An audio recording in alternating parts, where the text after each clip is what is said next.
नमस्कार दोस्तों, स्वागत है आपका जरदारी क्लासेस में। दोस्तों, आज हम चर्चा करने वाले हैं उत्तराखंड मंथली करंट अफेयर अगस्त 2025। तो इस मंथ की ये करंट अफेयर की वीडियो है।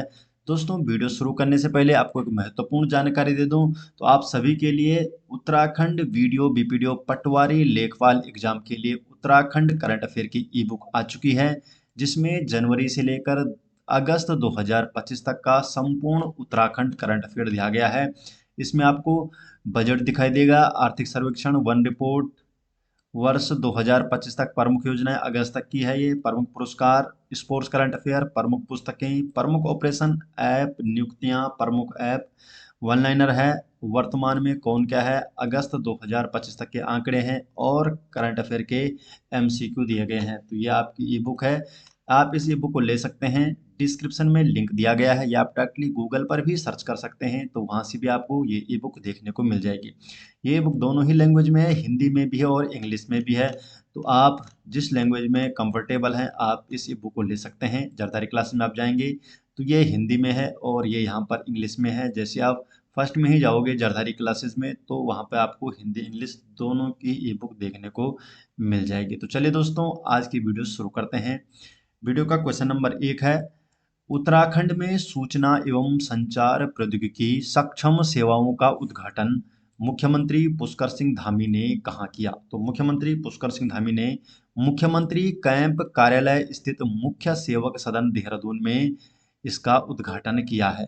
तो बी ऑप्शन सही जवाब है। डिटेल जान लेते हैं।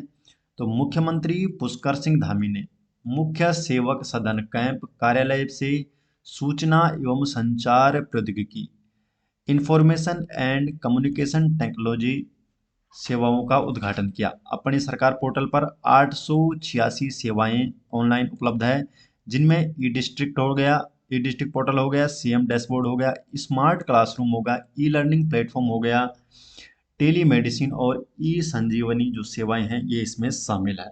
क्वेश्चन नंबर 2 है, मुख्यमंत्री पुष्कर सिंह धामी ने किस ऐप का शुभारंभ किया जो नागरिकों को घर बैठे सरकारी सेवाओं का लाभ दिलाएगा? तो कौन से ऐप का शुभारंभ किया है? तो सही जवाब है इसका डिजिटल उत्तराखंड ऐप। तो डिजिटल उत्तराखंड ऐप का शुभारंभ किया है मुख्यमंत्री पुष्कर सिंह धामी ने। इसके द्वारा नागरिकों को घर बैठे सरकारी सेवाओं का लाभ दिया जाएगा। क्वेश्चन नंबर 3 है, उत्तराखंड में मुख्यमंत्री पुष्कर सिंह धामी द्वारा लॉन्च किया गया एआई चैटबॉट का क्या नाम है? तो कौन सा एआई चैटबॉट लॉन्च किया गया है? तो निगम सारथी नाम से एआई चैटबॉट लॉन्च किया गया है। तो मुख्यमंत्री पुष्कर सिंह धामी ने देहरादून नगर निगम क्षेत्र के केदारपुरम में योगा पार्क और विकास कार्यों का लोकार्पण और शिलान्यास किया और साथ ही एआई चैटबॉट निगम सारथी लॉन्च किया और ग्रीन पॉलिसी डॉक्यूमेंट का अनावरण किया। मुख्यमंत्री ने एक पेड़ मां के नाम इस अभियान के तहत रुद्राक्ष का पौधा रोपा और ये नगर निगम क्षेत्र में इस वर्ष लगाया गया 1 लाखवां पौधा था। साथ ही राज्य में आयुर्वेदिक एवं प्राकृतिक चिकित्सा, योग और आध्यात्मिक पर्यटन को बढ़ावा देने के लिए गढ़वाल और कुमाऊं मंडलों में एक एक स्पिरिचुअल इकोनॉमिक जोन की स्थापना की जा रही है। Question number 4, Asian Open short track speed skating trophy 2025 का खिताब किस देश ने जीता है? तो ये जीता है थाईलैंड ने। C option Thailand. Asian Open short track speed skating trophy 2025 का आयोजन हुआ था पहली बार भारत में और ये हुआ था महाराणा प्रताप स्पोर्ट्स कॉलेज रायपुर देहरादून में। तो उत्तराखंड में हुआ था ये और प्रतियोगिता स्थल था हिमाद्री आइस रिंक, रजत जयंती खेल परिसर रायपुर देहरादून। थाईलैंड ने 30 पदक जिसमें 15 स्वर्ण, 12 रजत और 3 कांस्य के साथ चैंपियनशिप ट्रॉफी जीती है। भारत ने 9 स्वर्ण पदक, 12 रजत और 18 कांस्य पदक जीतकर दूसरा स्थान प्राप्त किया। जापान ने 8 स्वर्ण, 8 रजत और 7 कांस्य के साथ तीसरे स्थान पर रहा है। जो हिमाद्री आइस रिंक है ये भारत की एकमात्र ओलंपिक स्टैंडर्ड आइस रिंक है। एशियन स्केटिंग चैंपियनशिप 2025 का जो शुभंकर था, हिम तेंदुआ इसका शुभंकर था। क्वेश्चन नंबर 5, देवभूमि चेस एसोसिएशन द्वारा आयोजित अंतरराज्यीय शतरंज प्रतियोगिता 2025 की ओपन कैटेगरी में किसने चैंपियन ट्रॉफी जीती है? तो ओपन कैटेगरी में जीती है शेराली पटनायक। देहरादून की हैं। तो इंटर स्टेट चेस कंपटीशन 2025 का आयोजन देवभूमि chess association in भारतीयम international school Dehradun में किया गया। और देहरादून की जो शेराली पटनायक हैं, इन्होंने ओपन कैटेगरी में 6x6 अंक लेकर चैंपियन ट्रॉफी जीती है। वुमेन कैटेगरी में भी शेराली पटनायक ने 5x5 अंक लेकर प्रथम स्थान प्राप्त किया है। तो ओपन कैटेगरी में भी और वुमेन कैटेगरी में भी। क्वेश्चन नंबर 6, उत्तराखंड में टैक्सपेयर हब का उद्घाटन किसके द्वारा किया जाएगा? तो उद्घाटन किसके द्वारा किया गया टैक्सपेयर हब का?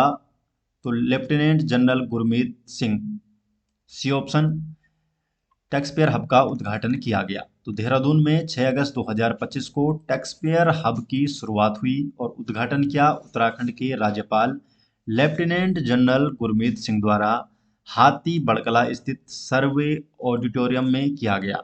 टैक्सपेयर हब का उद्देश्य क्या है? करदाताओं को शिक्षित और जागरूक करना। इसमें बच्चों के लिए विशेष फाइनेंशियल एजुकेशन कॉर्नर भी है। टैक्सपेयर हब ये आयकर विभाग की एक नई पहल जो कर सेवाओं को बेहतर बनाने और कर साक्षरता बढ़ाने हेतु है।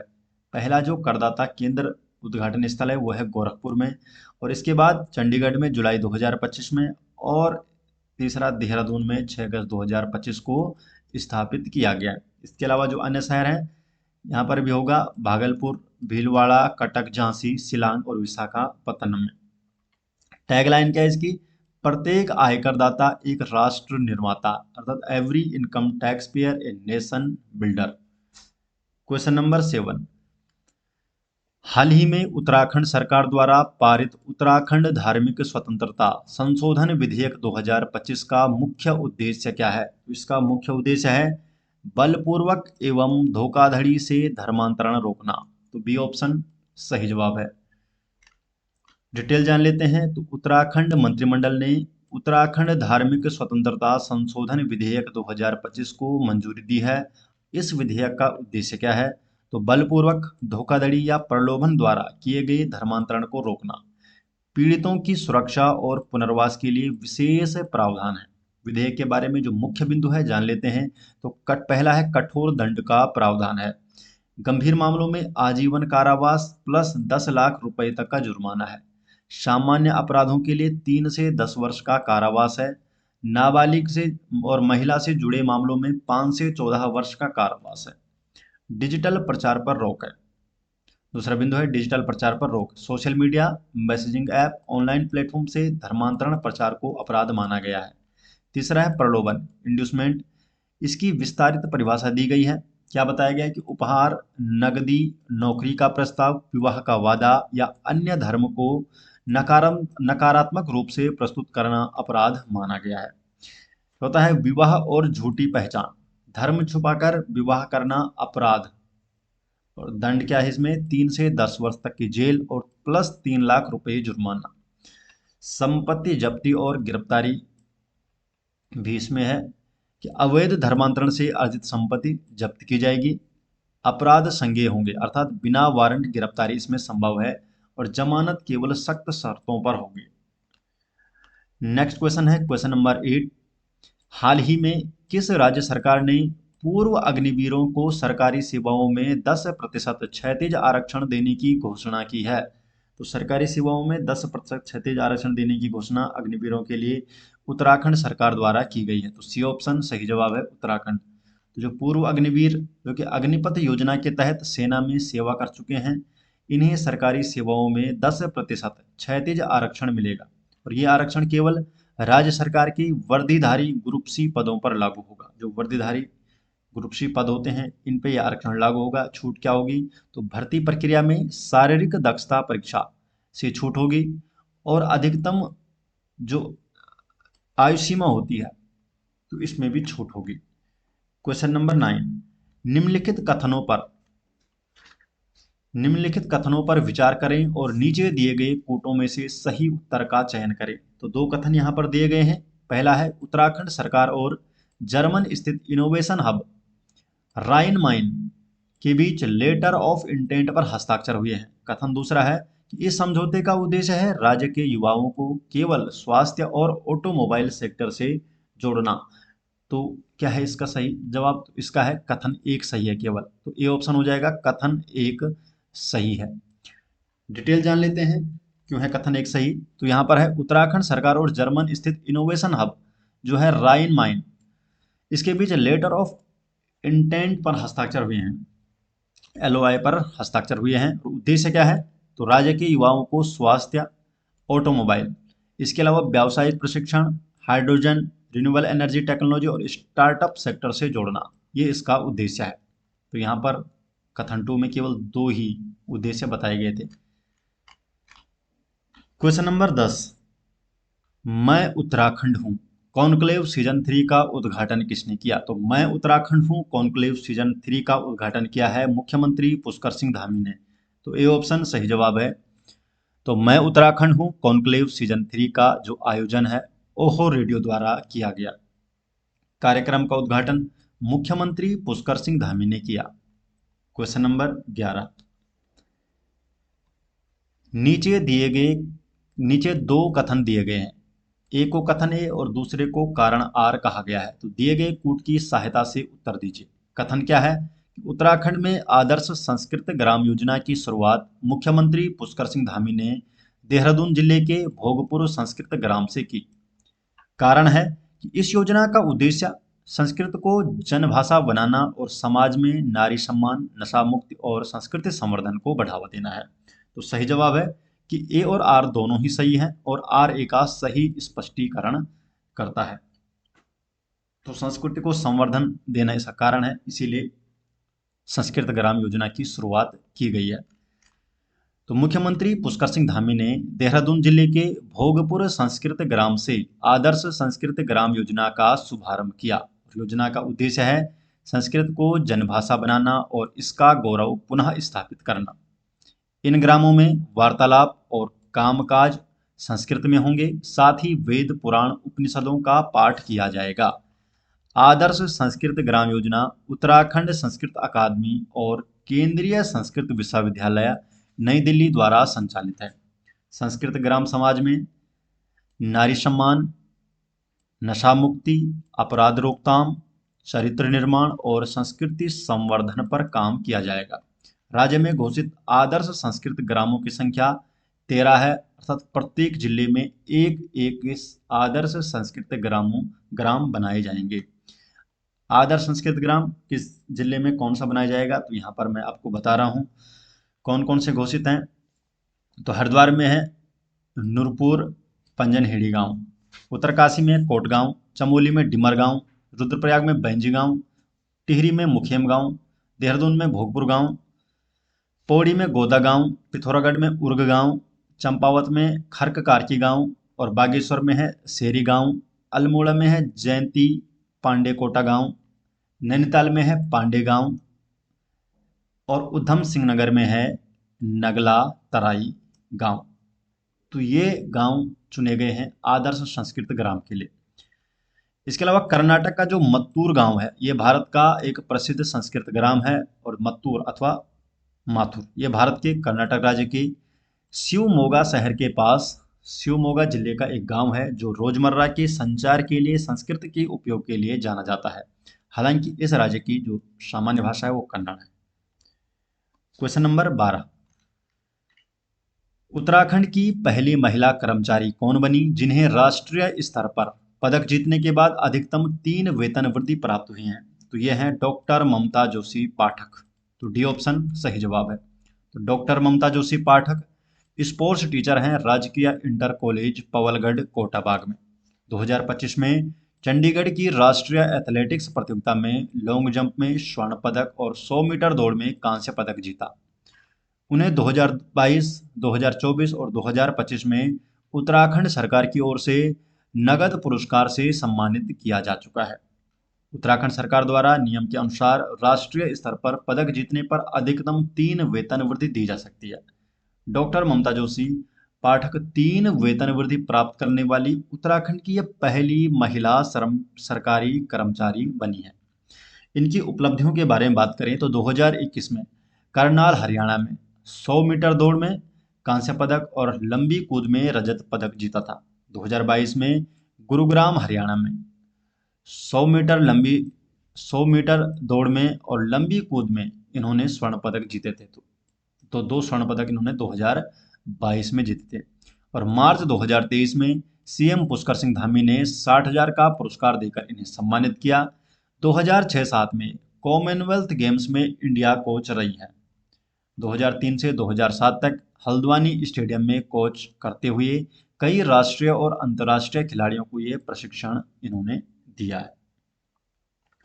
क्वेश्चन नंबर 13, सुप्रसिद्ध साहित्यकार महावीर रवाल्टा को वर्ष 2025 में किस सम्मान से सम्मानित किया जाएगा? तो महावीर रवाल्टा को वर्ष 2025 के लिए कौन से सम्मान से सम्मानित किया जाएगा? तो सही जवाब इसका श्याम सुंदर नागला स्मृति बाल वाटिका बाल साहित्य सम्मान 2025। तो बी ऑप्शन सही जवाब है। तो रवाई के सुप्रसिद्ध साहित्यकार महावीर रवाल्टा को श्याम सुंदर नागला स्मृति बाल वाटिका बाल साहित्य सम्मान 2025 प्रदान किया जाएगा। और ये सम्मान बाल वाटिका जो मासिक पत्रिका है इसकी ओर से आयोजित 26वीं जो राष्ट्रीय बाल साहित्य संगोष्ठी है, इस सम्मान समारोह में इन्हें ये सम्मान दिया जाएगा।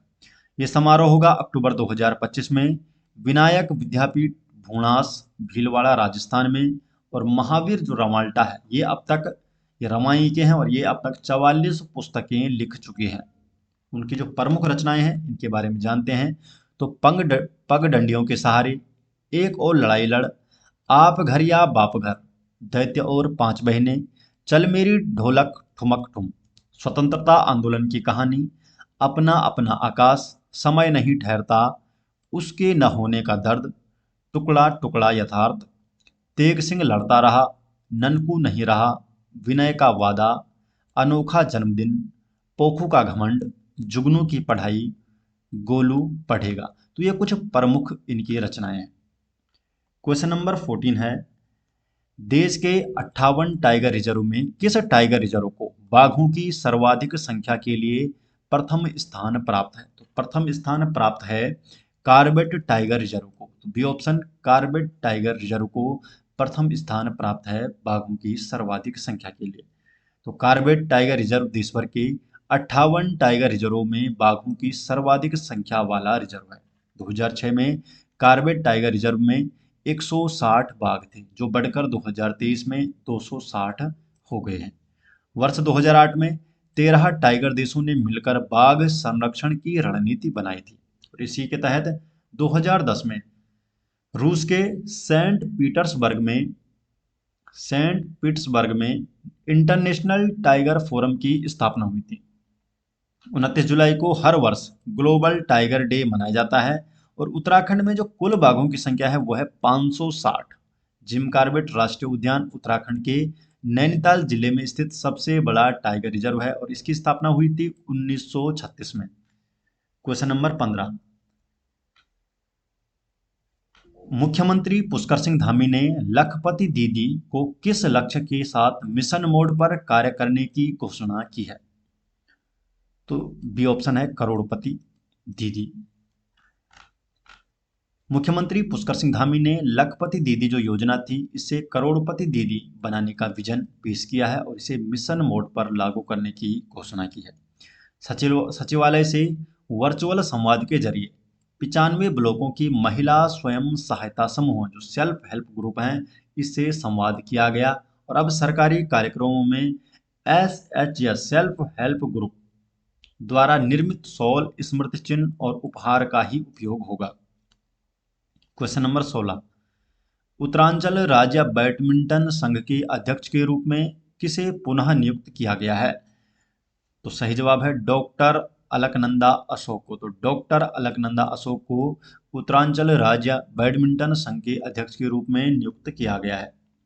क्वेश्चन नंबर 17 है, उत्तराखंड सरकार द्वारा प्रस्तावित पहली मेडिसिटी किस जिले में बनाई जाएगी? तो पहली जो मेडिसिटी है ये बनाई जाएगी हरिद्वार में। तो सी ऑप्शन हरिद्वार। तो उत्तराखंड सरकार हरिद्वार में राज्य की पहली मेडिसिटी बनाने जा रही है और ये योजना होगी 2 चरणों में लागू। पहले चरण में हरिद्वार मेडिकल कॉलेज का संचालन सुनिश्चित किया जाएगा। दूसरे चरण में मेडिसिटी में सुपर स्पेशलिस्ट अस्पताल, नर्सिंग कॉलेज, पैरामेडिकल कॉलेज व वेलनेस केंद्र शामिल होंगे। इसके निर्माण की जो समय सीमा है ये 15 वर्ष तय की गई है। क्वेश्चन नंबर 18 है, उत्तराखंड में महिलाओं की आर्थिक भागीदारी को बढ़ावा देने के लिए किस योजना की शुरुआत मुख्यमंत्री पुष्कर सिंह धामी ने की है? तो कौन सी योजना की शुरुआत की है? तो मुख्यमंत्री सशक्त बहना उत्सव योजना। तो मुख्यमंत्री सशक्त बहना उत्सव योजना की शुरुआत की गई है। क्वेश्चन नंबर 19, वीरांगना तीलू रोतेली बलिदान दिवस हर वर्ष किस दिन मनाया जाता है? तो वीरांगना तीलू रोतेली बलिदान दिवस हर वर्ष मनाया जाता है 8 अगस्त को। तो बी ऑप्शन सही जवाब है, तो 8 अगस्त को मनाया जाता है। क्वेश्चन नंबर 20, पौड़ी की जिला अधिकारी स्वाति एस भदौरिया ने मोहनचट्टी के आयुष्मान आरोग्य मंदिर को किस रूप में विकसित करने के निर्देश दिए हैं? तो सही जवाब है मिनी आयुर्वेद विलेज के रूप में। सी ऑप्शन सही जवाब है। तो जिलाधिकारी स्वाति एस भदौरिया ने आयुष्मान आरोग्य मंदिर का निरीक्षण किया और केंद्र को मिनी आयुर्वेद विलेज के रूप में विकसित करने के निर्देश दिए हैं। इसमें आयुर्वेद, योग, प्राकृतिक चिकित्सा, ध्यान, पंचकर्म, पोषण को समाहित किया जाएगा। हर्बल गार्डन में स्थानीय औषधीय पौधों की खेती और प्रशिक्षण की व्यवस्था होगी। एकीकृत स्वास्थ्य सेवा केंद्र के रूप में मॉडल तैयार होगा। आयुष अर्थात आयुर्वेद, योग, यूनानी, सिद्ध और होम्योपैथी। इसका मतलब है आयुष का मतलब आयुर्वेद, योग, यूनानी, सिद्ध और होम्योपैथी। क्वेश्चन नंबर 21, जर्मन में आयोजित FISU विश्व विश्वविद्यालय खेल प्रतियोगिता 2025 में उत्तराखंड की किन दो बेटियों ने 20 किलोमीटर वॉक रेस में कांस्य पदक जीता है? तो सही जवाब है option number B, Shalini Negi और मनीषा नेगी ने 20 किलोमीटर वॉक रेस में कांस्य पदक जीता है। तो उत्तराखंड की मनीषा नेगी जो कि मोदी गांव की है और शालिनी नेगी यह सैंकोट गांव की है। इन्होंने फीसू विश्व विश्वविद्यालय खेल 2025 में कांस्य पदक जीता है। यह प्रतियोगिता जर्मनी के राइन रूबरू में आयोजित हुई थी। क्वेश्चन नंबर 22, ड्रैगन फल की खेती को बढ़ावा देने के लिए उत्तराखंड सरकार द्वारा आरंभ किए गए ड्रैगन मिशन 2025 को किस योजना के अंतर्गत लागू किया गया है? तो जो ड्रैगन मिशन 2025 है तो कौन सी योजना के अंतर्गत लागू किया गया इसे? तो सही जवाब है इसका मुख्यमंत्री राज्य कृषि विकास योजना। तो सी ऑप्शन। तो मुख्यमंत्री राज्य कृषि विकास योजना के अंतर्गत जो ड्रैगन मिशन 2025 है। डिटेल जान लेते हैं। तो उत्तराखंड में ड्रैगन मिशन 2025 की जो शुरुआत है ये मुख्यमंत्री पुष्कर सिंह धामी द्वारा की गई और मुख्यमंत्री पुष्कर सिंह धामी के नेतृत्व में शुरू की गई इस पहल का उद्देश्य है ड्रैगन फल की खेती को बढ़ावा देना। ये मिशन मुख्यमंत्री राज्य कृषि विकास योजना CM state agriculture development scheme के अंतर्गत संचालित किया जा रहा है। इस योजना का मुख्य उद्देश्य क्या है? तो पारंपरिक खेती और बागवानी फसलों पर ध्यान केंद्रित करना और ये मिशन मुख्यमंत्री राज्य कृषि विकास योजना के अंतर्गत संचालित होगा। ड्रैगन फल की खेती की जो योजना है अप्रैल 2025 से शुरू होकर 2028 तक जारी रहेगी। इसे राज्य के 7 जिलों में लागू किया गया है। कौन कौन से हैं? उधम सिंह नगर, हरिद्वार, नैनीताल, बागेश्वर, पौड़ी, देहरादून और टिहरी। तो ये 7 जिले इसमें शामिल हैं। इसमें प्रति एकड़ ड्रैगन फल बाग लगाने की जो अनुमानित लागत वो 8 लाख रुपए है, जिसमें 80% राज्य सरकार द्वारा अनुदान के रूप में प्रदान किया जाएगा, अर्थात 80% यहाँ पर सब्सिडी दी जाएगी। क्वेश्चन नंबर 23,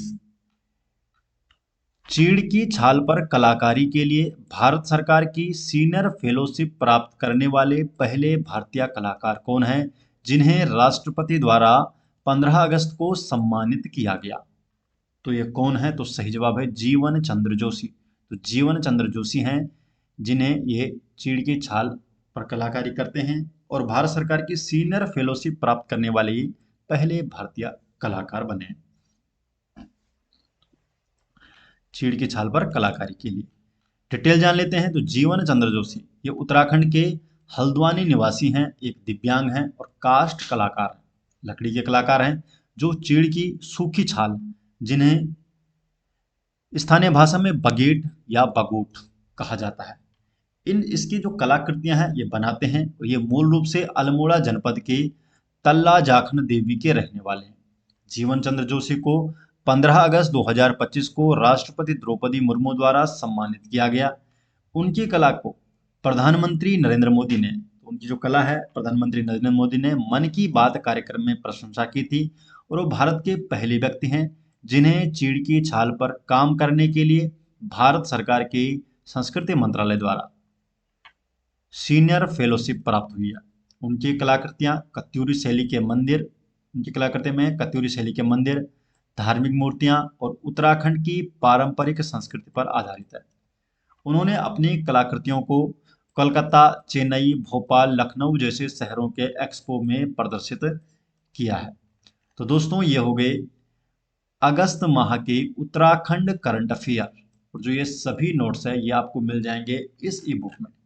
जरधारी क्लासेस के उत्तराखंड वीडियो बीपीडीओ पटवारी लेखपाल 2025 एग्जाम के लिए जो उत्तराखंड करंट अफेयर की ई बुक निकाली है, तो इस बुक में ये सभी नोट्स आपको देखने को मिल जाएंगे। इस ई बुक को लेने के लिए आपको जाना पड़ेगा, डिस्क्रिप्शन में लिंक दिया गया है, या आप डायरेक्टली गूगल पर भी सर्च कर सकते हैं jardhari-classes.in, और आप मिल जाएंगे हमारे वेबसाइट में। और यहाँ पर आपको जरधारी क्लासेस की ई बुक नोट्स देखने को मिल जाएंगे, हिंदी में भी और इंग्लिश में भी, दोनों ही मीडियम में ये बुक है। तो अगर आप इस ई बुक को लेना चाहते हैं तो आप ले सकते हैं हमारी वेबसाइट से। तो आशा करते हैं दोस्तों आपको ये वीडियो पसंद आए। अगर आपको वीडियो पसंद आती है तो वीडियो को लाइक कीजिए, अपने अधिक से अधिक दोस्तों को इस वीडियो को शेयर कीजिए। अगर आप चैनल में पहली बार आए हैं तो चैनल को सब्सक्राइब जरूर कीजिए। तो मिलते हैं दोस्तों नेक्स्ट वीडियो के साथ, तब तक के लिए आपका बहुत बहुत धन्यवाद।